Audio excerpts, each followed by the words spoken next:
కూటమి ప్రభుత్వంపై ఎమ్మెల్సీ పర్వతరెడ్డి చంద్రశేఖర్ రెడ్డి విరుచుకుపడ్డారు.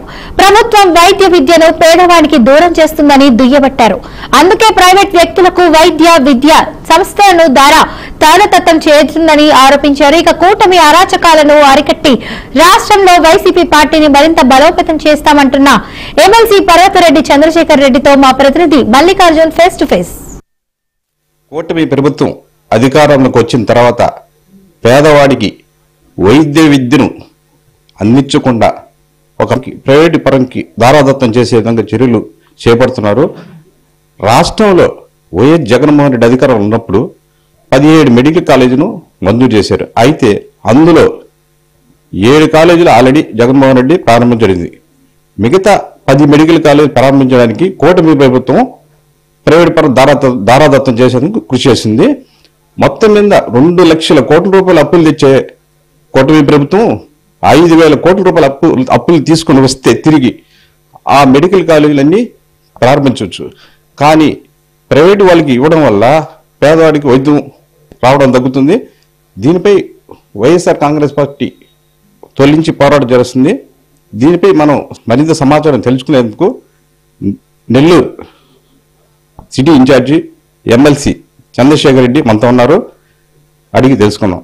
సార్ చెప్పండి సార్. జగన్మోహన్ రెడ్డి గారు విద్య, వైద్యం, సంక్షేమం, వ్యవసాయం ఈ 4ంటికి ఇచ్చిన ప్రాధాన్యత అందరికి కూడా తెలిసిందే. విద్యకు సంబంధించి అయితే నాడు నేడు ద్వారా ఆయన తీసుకొచ్చినటువంటి రిఫార్మ్స్ కానీ, అలానే full fee reimbursement, Vasathi Deevena, Amma Vodi ఇలా అనేకమైనటువంటి ఇన్నోవేటివ్ గా ఒక గవర్నమెంట్ స్కూల్స్ ను కూడా ఒక కార్పొరేట్ స్థాయికి, ఒక ఇంటర్నేషనల్ స్టాండర్డ్స్ లోకి తీసుకెళ్లినటువంటి ఘనత జగన్మోహన్ రెడ్డి గారిది. అలానే వైద్యం గురించి కూడా చాలా అద్భుతమైనటువంటి రిఫార్మ్స్ తీసుకొచ్చినారు. సుమారుగా 11,000 చిల్లర primary health village health clinics కానీ, సుమారుగా 1000 చిల్లర ప్రైమరీ హెల్త్ క్లినిక్స్ కానీ, 600 చిల్లర దాకా అర్బన్ హెల్త్ క్లినిక్స్ కానీ, అలా అనేకమైనటువంటి రిఫార్మ్స్. ప్రతి దాంట్లో కూడా ఫుల్ సఫిషియెంట్ స్టాఫ్ ని పెట్టడం, 104లు కానీ 108లు కానీ సఫిషియెంట్ గా ప్రతి మండలానికి 2 చొప్పున పెట్టడం కానీ, ఇలాంటి వైద్యానికి ఇచ్చినటువంటి ఒక ప్రాధాన్యత అందరికీ కూడా తెలిసిందే. ఇందులో భాగంగా కోవిడ్ టైంలో ఒక ప్రైవేట్ హాస్పిటల్స్ కానీ, ప్రైవేట్ మెడికల్ కాలేజెస్ కానీ పేదవాడిని దోచుకున్నటువంటి తీరు మనం చూసినాం. కొన్ని వేల మంది కళ్ళ ముందే ప్రైవేట్ హాస్పిటల్స్ లో ఫీజులు కట్టుకోలేక, అదేవిధంగా వాళ్ళు బెడ్స్ అలాట్ చేయక, ఆక్సిజన్ ప్రొవైడ్ చేయక కొన్ని వేల మంది మనతో పాటు ఉన్నటువంటి వాళ్ళు ఉదయానికి కనిపించినాడు, మధ్యాహ్నానికి చనిపోయినాడు అనే పరిస్థితులు మనం చూసినాం. ఆ పరిస్థితుల్లో గవర్నమెంట్ లో ఈ వైద్యం అంతా కూడా ఉండాలన్న ఆలోచనతో జగన్మోహన్ రెడ్డి గారు కోవిడ్ అయిపోగానే 2021లో 17 ప్రభుత్వ మెడికల్ కాలేజీలని సెంట్రల్ గవర్నమెంట్ నుంచి అన్ని పర్మిషన్స్ కూడా తీసుకురావడం, ఒక్క కాలేజీకి తీసుకురావడమే గగనం. చంద్రబాబు నాయుడు గారు 14 సంవత్సరాల కాలంలో ఒక్క గవర్నమెంట్ మెడికల్ కాలేజీని కూడా ఆయన తీసుకురాలే.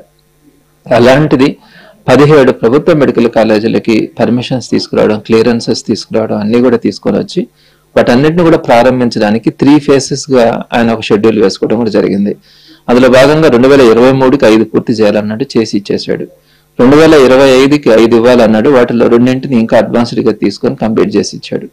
2026కి ఇంకొక 7 కాలేజీలు, అంటే మొత్తం 7 కాలేజీలని జగన్మోహన్ రెడ్డి గారు షెడ్యూల్ ప్రకారం పూర్తి చేస్తున్నారు. మిగతా 2 కూడా ఆయన గవర్నమెంట్ కనుక కంటిన్యూ అయ్యి ఉంటే రేపు మార్చి కల్లా అడ్మిషన్స్ అన్ని మిగతా 17 కాలేజీల్లో కూడా పూర్తయి అందుబాటులోకి వచ్చిండేటివి. అయితే కూటమి ప్రభుత్వం వచ్చిన తర్వాత ఈ 10 ఏదైతే బ్యాలెన్స్ 10 ప్రభుత్వ మెడికల్ కాలేజీలు ఉంటాయో వాటిని పూర్తి చేయడానికి సుమారుగా ఒక 5,000 కోట్ల రూపాయల నిధులు అవసరమన్న ఆలోచనతో వాటిని మేము కంప్లీట్ చేయలేము, వాటిని ప్రైవేట్ వాళ్ళకి అమ్మేస్తామని చెప్పి చంద్రబాబు నాయుడు గారు మాట్లాడడం జరిగింది. సుమారుగా 5,000 కోట్లని మీరు ఒక సంవత్సరంలో పెట్టలేకపోయినా 5 ఏళ్లలో ఒక్కొక్క సంవత్సరానికి ఒక్కొక్క 1000 కోట్ల ఎక్కడైనా ఖర్చు చేయొచ్చు. మన రాష్ట్ర బడ్జెట్ సంవత్సరానికి వార్షిక బడ్జెట్ 3 లక్షల కోట్లు.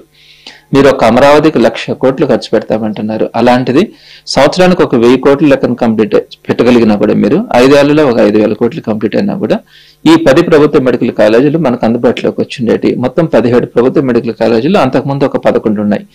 పద్మావతి కాలేజీతో కలిపితే అంతకుముందు 12 ఉన్నాయి. సో ఇవన్నీ కలిస్తే 29 ప్రభుత్వ ఆధ్వర్యంలో కాలేజీలు కనుక్కుంటే ఒక్కొక్క కాలేజీ ఒక వ్యవస్థ లాంటిది. ఒక కాలేజీగానే చూడలేం. 2,000 బెడ్స్ తో ఒక సూపర్ స్పెషాలిటీ హాస్పిటల్ కూడా దానికి అటాచ్డ్ గా రన్ అవుతాయి. అందరికీ కూడా దీనికి అటాచ్డ్ గా ఈ గవర్నమెంట్ మెడికల్ కాలేజ్ కనుకుంటే ఒక గవర్నమెంట్ హాస్పిటల్ కూడా కనుకుంటే దీనికి అటాచ్డ్ గా ఆ జిల్లాలో ఉండేటువంటి ప్రైమరీ హెల్త్ క్లినిక్స్ కానీ, అర్బన్ హెల్త్ క్లినిక్స్ కానీ, విలేజ్ హెల్త్ క్లినిక్స్ కానీ ఇవన్నీ కూడా అనుసంధానం అవుతాయి. విద్యా వైద్యం కూడా పేదవాడికి అందుబాటులో ఉండాలన్న ఆలోచనతో జగన్మోహన్ రెడ్డి గారు మొదటి నుంచి కూడా ముందుకు రావడం కూడా జరిగింది. ఆ క్రమంలో రాబోయే రోజుల్లో మళ్ళా జగన్మోహన్ రెడ్డి గారి 2.0 ప్రభుత్వంలో ఈ పథకాలన్నింటినీ కూడా మరింత ఉన్నత స్థాయిలో ప్రజలకు చేరువ చేసే క్రమంలో మేమంతా కూడా ఈ రోజు ప్రతిపక్షంలో ఉన్నా కూడా కష్టపడతా ఉన్నాం. తప్పకుండా మెడికల్ కాలేజీ విషయంలో గవర్నమెంట్ పునరాలోచించుకోవాలని మాత్రం వైఎస్ఆర్సీపీ డిమాండ్ చేస్తా ఉంది. పేదవాడికి వైద్యం అందనీయకుండా చర్యలు చేపడుతుందని, పేదవాడికి వైద్యం అందించడంలో వైఎస్ఆర్ కాంగ్రెస్ పార్టీ కీలకంగా పోరాటం చేస్తుందని ఎమ్మెల్సీ చంద్రశేఖర్ చెప్తున్నారు. కెమెరామెన్ అభిషేక్తో మళ్ళీ బీఆర్కి